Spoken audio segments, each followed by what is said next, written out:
धर्म के मार्ग पर चलने के लिए या धर्म के लक्षणों में ईश्वर को मानना अनिवार्य शर्त नहीं है। यह बात ध्यान में रख लेना। धर्म को मानना, ईश्वर को मानना धर्म के लिए अनिवार्य शर्त नहीं है। धर्म के मार्ग में ईश्वर को मानने से धर्म का जो मार्ग है वो सुगम हो जाता है, ये अवश्य है। क्योंकि जो ये व्यक्ति जान लेता है ईश्वर सब जगह है, वो जहां भी हम पाप कर्म करते हैं या धर्म कार्य करते हैं वो हमें सब जगह साक्षी भाव से देख रहा है, तो हम पाप कर्मों से बच जाते हैं और अच्छे मार्ग की ओर चल पड़ते हैं। ईशोपनिषद यजुर्वेद का उपनिषद है, अंतिम अध्याय, उसमें यही कहा गया है कि परमपिता परमात्मा को सब जगह व्यापक मानते हुए अपने कर्मों का निर्वहन करो, अपने कर्तव्यों को करो, तो जीवन में कभी भी दुख नहीं उठाना पड़ेगा। ईशावास्यम इदम सर्वम यत् किंचित जगत्याम जगत। इस संसार में जो कुछ भी है वो सब ईश्वर से ढका हुआ है, उन सब स्थानों में ईश्वर है। इसलिए ईश्वर को साक्षी मान करके यदि कर्म करोगे तो तुम कभी भी संदेह भाव में नहीं पड़ोगे। अगला मंत्र यह कहता है कि ईश्वर को साक्षी मान करके कुर्वन्ने वेह कर्माणि जिजी विशेषतंग क्षमा। वेदोक्त धर्मयुक्त कर्मों को करते हुए 100 वर्ष तक जीने का प्रयास करो। कैसे कर्म करो? धर्मयुक्त करो, वेदोक्त कर्म करो। उन कर्मों को करते हुए ही 100 वर्ष तक जीने का प्रयास करो। धर्मयुक्त कर्म करोगे तो जैसे मैं अपने साथ व्यवहार करता हूं वैसे ही दूसरों के साथ करूं तो दूसरे लोग भी मेरे साथ अच्छा व्यवहार करेंगे, मुझे सुख मिलेगा, और सुख मिलेगा तो मेरी आयु भी 100 वर्ष की होती जाएगी। क्योंकि सब दृष्टियों से, चाहे प्राकृतिक पदार्थों में संतुलन करने की दृष्टि हो, चाहे अन्य जड़ पदार्थों में संतुलन करने की दृष्टि हो, चाहे प्राणियों के प्रति, मनुष्यों के प्रति मित्र की भावना की दृष्टि हो, सब दृष्टियों में धर्म का हम पालन करेंगे तो उस धर्म का पालन करने से हमें सुख मिलेगा। दुनिया के जितने भी आज तक वेद से लेकर के धर्म ग्रंथ हुए हैं वो सब धर्मयुक्त कर्म करने का उपदेश देते हैं। मैंने बताया था कि धर्म का मतलब संप्रदाय या मजहब या पंथ नहीं है। संप्रदाय, मजहब, पंथ तो अनेक हो सकते हैं, परंतु धर्म एक ही होता है और वो ईश्वर प्रणीत होता है। धर्म, संप्रदाय या पंथ तो व्यक्ति स्थापित करते हैं और धर्म को स्वयं ईश्वर स्थापित करते हैं, हमारे अंतःकरण में धर्म के पालन की प्रेरणा देते हैं।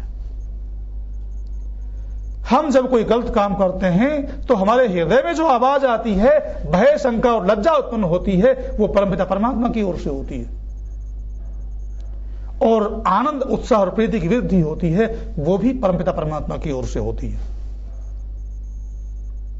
धर्म में और संप्रदाय में मूलभूत अंतर है। आज जो ये कहा जा रहा है कि संसार में धर्म के नाम पर लड़ाई झगड़े हो रहे हैं या होते रहे हैं या होंगे, ये मिथ्या है।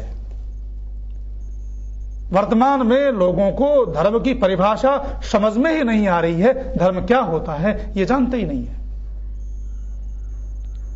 और एक और बात का बहुत जोरों से प्रचार किया जाता है, मजहब नहीं सिखाता आपस में बैर रखना।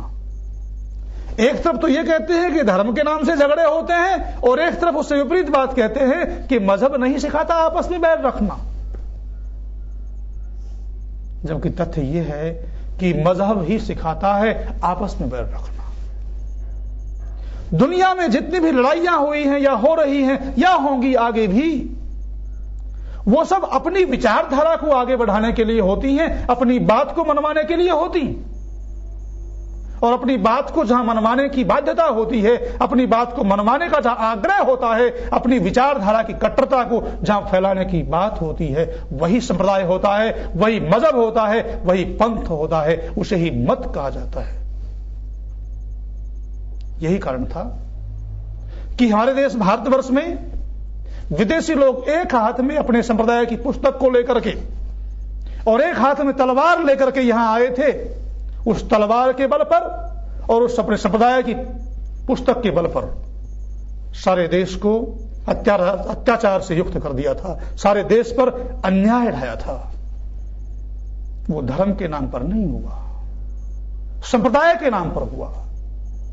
धर्म तो ये सिखाता है, धर्म तो ये कहता है, हे प्रभु, धर्म का अनुयायी, वेद का अनुयायी, सनातन धर्मी प्रातः उठते ही मैंने बताया था कामना करता है, हे प्रभु सर्वे भवन्तु सुखिनः, सब सुखी हों, सर्वे भद्राणि पश्यन्तु, सब अच्छा देखें, सर्वे सन्तु निरामया, सब निरोग हों, मां कश्चित् दुख भाग भवेत्, किसी को कोई दुख नहीं हो। सनातन धर्मी तो यह मानता है कि चाहे वेद को मानने वाला हो या न हो, आस्तिक हो या नास्तिक हो, राम को मानने वाला हो या रहीम को मानने वाला हो, कृष्ण को मानने वाला हो या अल्लाह को मानने वाला हो, हे प्रभु सबका कल्याण करना। सनातन धर्म के जितने भी ग्रंथ हैं वो सब इसी धर्म पर चलने का उपदेश देते हैं। जब अत्याचार और अन्याय उत्पन्न होता है, जब अत्याचार और अन्याय धरती पर प्रादुर्भाव होता है, तो इसी धर्म की रक्षा के लिए हमारे महापुरुष अवतरित होते हैं। गीता का आरंभ तो धर्म से ही हुआ है। धर्म क्षेत्रे कुरुक्षेत्रे समवेता युयुत्सव मामका पांडवाश्चैव किम कुर्वत संजय। धर्म क्षेत्र में, कुरुक्षेत्र में पांडवों ने और कौरवों ने इकट्ठे होकर के क्या किया, हे संजय मुझे बताओ। धर्म से प्रारंभ होता है, क्योंकि अन्याय और अत्याचार किया जा रहा था, कर्तव्यों का ठीक ठीक पालन नहीं हो रहा था, दूसरे के भाग को, दूसरे के हिस्से को हड़पा जा रहा था, द्वेषाग्नि सुलग रही थी। भगवान कृष्ण ऐसे समय में ब्रह्म स्थिति को प्राप्त होकर के अवतरित हुए थे। और क्या कहते हैं गीता में, परित्राणाय साधूनाम विनाशाय च दुष्कृताम धर्म संस्थापनार्थाय संभवामि युगे युगे।